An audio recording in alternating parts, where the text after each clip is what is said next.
তোমার মাথায় কি গোবর ভরা? তোমার কি একটু বুদ্ধি নাই? তমা, এ কেমন ব্যবহার করছো তুমি তোমার মার সঙ্গে? তোমাকে অনেকক্ষণ আগে আমি বলছিলাম আমার জন্য চিকেন ফ্রাই করতে, তুমি কি আমার জন্য চিকেন ফ্রাই করেছো? তমা, আমি না তোমাকে বললাম আমার মাথাটা ভীষণ ব্যথা করতেছে, আমি একটু পরেই তোমার জন্য চিকেন ফ্রাই করে নিয়ে আসছি। তুমি আমার একটুও খেয়াল রাখো না। কি বললা তুমি? আমি তোমার খেয়াল রাখি না? আমি তোমার খেয়াল না রাখলে কে তোমার খেয়াল রাখে বলো তো মামুনি? আমি আর এই বাসায় থাকবো না, আমি এখন এই বাসা থেকে চলে যাব। তমা, এসব কি বলতেছো তুমি? আমি না আমার বাবাকে বলে দিব যে তুমি আমার একটুও খেয়াল রাখো না। তমা, তুমি কিন্তু এখনো অনেক বেশি বলতেছো। মা, তোমার কথা শুনে না আমার মাথা পুরো গরম হয়ে গেছে। যাও, তুমি আমার চোখের সামনে থেকে চলে যাও। তমা, তোমার বাবা যদি এসব শুনতে পায় তোমাকে কিন্তু অনেক বকবে। কি ব্যাপার, কি হচ্ছে? কিছু হয় নাই বাবা। না, আসলে ও আমার কাছে চিকেন ফ্রাই চাচ্ছিল তো ওইটা দেই নাই, এর জন্য একটু রাগ করছে। আমি তোমার কাছে জিজ্ঞেস করছি, আমি ওর সঙ্গে কথা বলছি। তমা, মাকে কি বলছিলে তুমি? তমা, আমি তোমাকে আবারও জিজ্ঞেস করছি, মার সঙ্গে তুমি এমন ব্যবহার কেন করছিলে? বাবা, আমি মাকে বলছিলাম আমার জন্য চিকেন ফ্রাই করে আনতে, মা চিকেন ফ্রাই করে আনে নাই, তাই আমি মার সাথে এরকম করছি। তোমার মা তোমাকে চিকেন ফ্রাই করে দিতে পারেনি বিধায় তুমি তোমার মার সঙ্গে এমন ব্যবহার করবা? এই শিক্ষা দিয়েছি আমি তোমাকে? তোমার মার সঙ্গে ভদ্রভাবে কথা বলতে পারো না তুমি? এভাবে কেন কথা বলছিলে তুমি তোমার মায়ের সঙ্গে? মাকে সরি বলো। আরে বললাম তো কিছু না, বাদ দাও না। আমি ওর সঙ্গে কথা বলছি মুনা, আমাকে একটু কথা বলতে দাও। এবার বলো তো, কি এমন হয়ে গিয়েছিল সামান্য একটা চিকেন ফ্রাইয়ের জন্য তুমি তোমার মার সঙ্গে এরকম ব্যবহার করলে? বাবা, মা সব সময় এরকম করে, আমার একটুও খেয়াল রাখে না। আর আমি যদি কখনো কোনো কিছু চাই সব সময় খালি এরকম করবে, দিতে চায় না। মোটেও তোমার মা সবসময় তোমার সঙ্গে এমন ব্যবহার করে না, একদম মিথ্যা বলবে না তোমা। কে বলেছে তোমার মা তোমার ঠিকঠাক মতো খেয়াল রাখে না? তুমি সকালে যখন ঘুম থেকে ওঠো তোমার মা তোমাকে রেডি করায় দেয় স্কুলে যাওয়ার জন্য, তোমার জন্য নাস্তা রেডি করে, এরপর তোমাকে স্কুলে নিয়ে যায়। ইভেন তুমি যখন রাস্তা দিয়ে হাঁটো না, স্কুল ব্যাগটা তোমার মায়ের ঘাড়েই থাকে। এরপরও বলছো তোমার মা তোমার কোনো খোঁজ খবর রাখে না?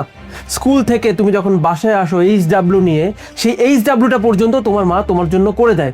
এরপরও তুমি বলো তোমার মা তোমার কোনো খেয়াল রাখে না। আর কি করলে তুমি বলবে তোমার মা তোমার খেয়াল রাখে? হ্যাঁ, এইটুকু একটা বাচ্চা মেয়ে, বেয়াদবি দিন দিন বেড়েই চলেছে তোমার, না? আর কি বলছিলে তুমি? চিকেন ফ্রাইয়ের কথা। আচ্ছা, আমি ধরে নিলাম তোমার মা তোমাকে আজকে থেকে চিকেন ফ্রাই কেন কোনো রান্নাই করে খাওয়াবে না। জবাব দাও, তুমি কি নিজে নিজে রান্না করতে পারবে? পারবে না, রাইট? নিজে নিজে যখন রান্না করতে পারবে না, এত পাকনাদের মতো কথা বলা কার কাছ থেকে শিখেছো তুমি? তুমি একটা বাচ্চা মেয়ে, এটা তোমাকে বুঝতে হবে। দিনের পর দিন তুমি তোমার মায়ের সঙ্গে যেভাবে ব্যবহার করো, এটা আমার মোটেও ভালো লাগে না। যাই হোক, আমি যেন আজকের পর না শুনি তোমার মার সঙ্গে খারাপ ব্যবহার করতে।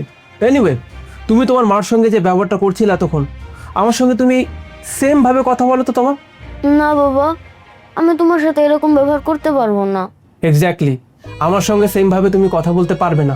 কেন পারবে না জানো? কারণ আমি সেই অন্যায় আচরণ মোটেও সহ্য করব না। কিন্তু তোমার মার সঙ্গে তুমি যে ব্যবহারটা করো, শুধুমাত্র জন্মদাত্রী মা বিদায় সে সেটা সহ্য করে।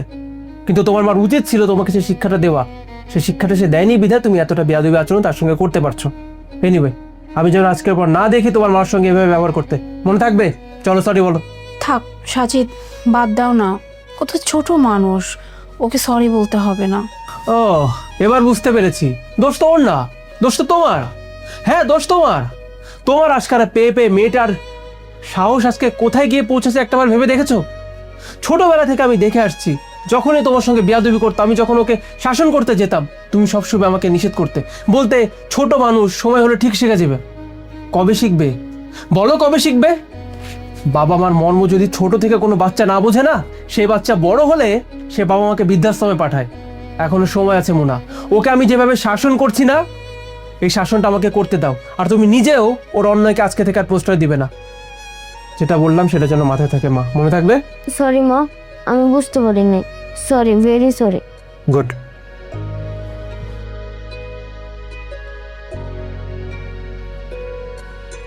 আমি কি তোমাকে চিকেন ফ্রাই করে দেই না? হ্যাঁ মা, তুমি তো আমাকে প্রতিদিনই চিকেন ফ্রাই করে দাও। আজকে আমার মাথাটা খুব ব্যথা করতেছিল, তাই আমি তোমাকে বলছিলাম যে একটু পরে বানিয়ে দেই। হ্যাঁ মা, আমি বুঝতে পারছি যে তোমার মাথা ব্যথা করছিল। আচ্ছা ঠিক আছে, তুমি এখানে বসো, তোমার জন্য আমি চিকেন ফ্রাই করে নিয়ে আসছি, কেমন? মা শোনো, সরি, আমি না বুঝতে পারিনি যে তোমার মাথাটা সত্যি খুব ব্যথা করতেছিল। I am really sorry. আর আজকের পর থেকে কখনোই তোমার সাথে খারাপ ব্যবহার করবো না। It's okay.